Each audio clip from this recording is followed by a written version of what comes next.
जय हिंद प्यारे साथियों। आज हम बात करने वाले हैं UP board class 10th Hindi के भागवत सरल उपाध्याय के जीवन परिचय की, जो कि बोर्ड एग्जाम के लिए बहुत ही महत्वपूर्ण रहने वाला है।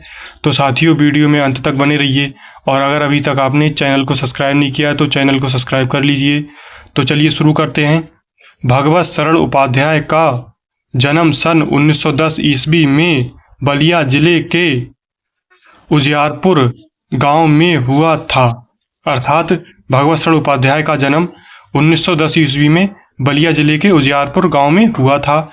उन्होंने काशी हिंदू विश्वविद्यालय से प्राचीन इतिहास में उच्च शिक्षा ली। अर्थात उपाध्याय जी ने काशी हिंदू विश्वविद्यालय से प्राचीन इतिहास में उच्च शिक्षा ली और संस्कृत इतिहास व पुरातत्व का गहन अध्ययन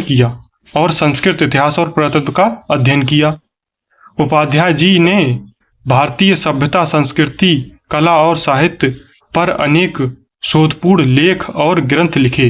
अर्थात उपाध्याय जी ने भारतीय सभ्यता, संस्कृति और कला पर कई शोध लिखे।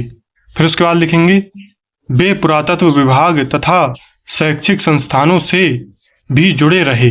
अर्थात उपाध्याय जी पुरातत्व विभाग और शैक्षिक संस्थानों से भी जुड़े रहे। फिर उसके बाद लिखेंगे, उनके लेख की विशेषता यह है कि वे ऐतिहासिक तथ्यों को तर्क और प्रमाण के साथ प्रस्तुत करते हैं। अर्थात उपाध्याय जी के लेखों की ये विशेषता है कि वो ऐतिहासिक तथ्यों को तर्क के साथ प्रस्तुत करते हैं।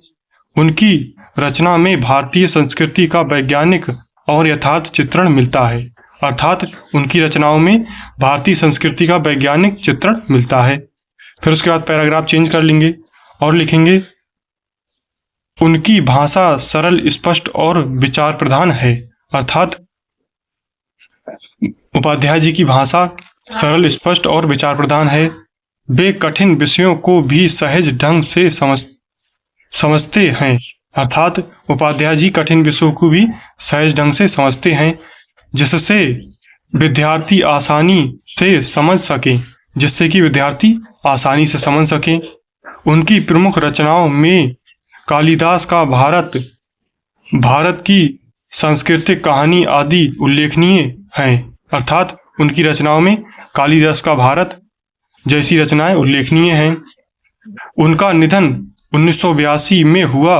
अर्थात उपाध्याय जी का निधन 1982 में हुआ, परंतु उनका साहित्य आज भी छात्रों और शोधकर्ताओं के लिए उपयोगी है। फिर उसके बाद कृतियां लिखेंगे,